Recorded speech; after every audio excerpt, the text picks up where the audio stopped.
ശ്രീകുമാരൻ തമ്പി ഉന്നയിച്ച വിഷയം വാസ്തവമെങ്കിൽ ഗൗരവതരമാണെന്ന് സാംസ്കാരിക മന്ത്രി സജി ചെറിയാൻ. അക്കാദമി അധികൃതരുമായും ശ്രീകുമാരൻ തമ്പിയുമായും നേരിട്ട് സംസാരിച്ച് പ്രശ്നം പരിഹരിക്കുമെന്നും മന്ത്രി സജി ചെറിയാൻ 24-നോട് പറഞ്ഞു.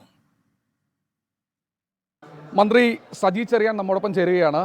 ഒട്ടും ശുഭകരമല്ലാത്ത കാര്യങ്ങളാണ് കുറച്ച് ദിവസങ്ങളായി ഈ സാഹിത്യ അക്കാദമിയെ ബന്ധപ്പെട്ട് നടന്നുകൊണ്ടിരിക്കുന്നത്. ഏറ്റവും കൂടുതൽ ശ്രീകുമാരൻ തമ്പിയുടെ വിമർശനം അങ്ങ് അറിഞ്ഞിരുന്നോ? അത്തരത്തിലുള്ള വിമർശനം എന്തായിരുന്നു?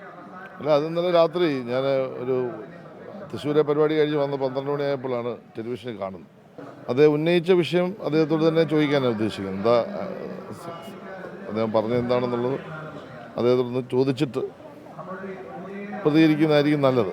മാത്രമല്ല, അദ്ദേഹത്തെ വളരെയേറെ ബഹുമാനിക്കുന്ന ഒരു ഗവൺമെൻറ്റാണ്, വകുപ്പ് പ്രത്യേകിച്ച് മന്ത്രി എന്നുള്ള നിലയിൽ ഞാൻ നിരന്തരം അദ്ദേഹത്തെ കാണുകയും സംസാരിക്കുകയും ചെയ്യുന്നു.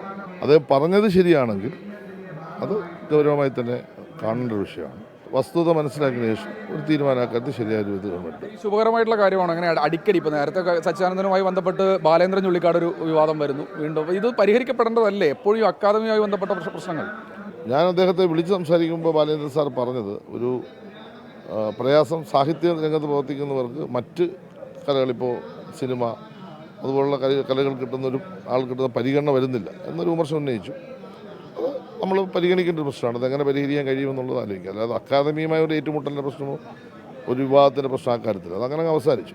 എല്ലാ സാംസ്കാരിക സ്ഥാപനങ്ങളും വളരെ മികവാർന്ന നിലയിൽ പ്രവർത്തിക്കുകയാണ്. കേരളത്തിൽ ഒരു കാലത്തും ഇല്ലാത്ത നിലയിലാണ് ഇപ്പോൾ ഈ 3 ഇൻ്റർനാഷണൽ ഫെസ്റ്റിവൽ ആദ്യമായി നടക്കുക. നിലപാട് തുറന്നു പറഞ്ഞു മന്ത്രി സജി ചെറിയാൻ. അദ്ദേഹം അടുത്ത പരിപാടിയിലേക്ക് നീങ്ങുകയാണ്. സഞ്ജയ് ഇക്ബാലിനൊപ്പം ശ്രീകുമാരൻ, 24.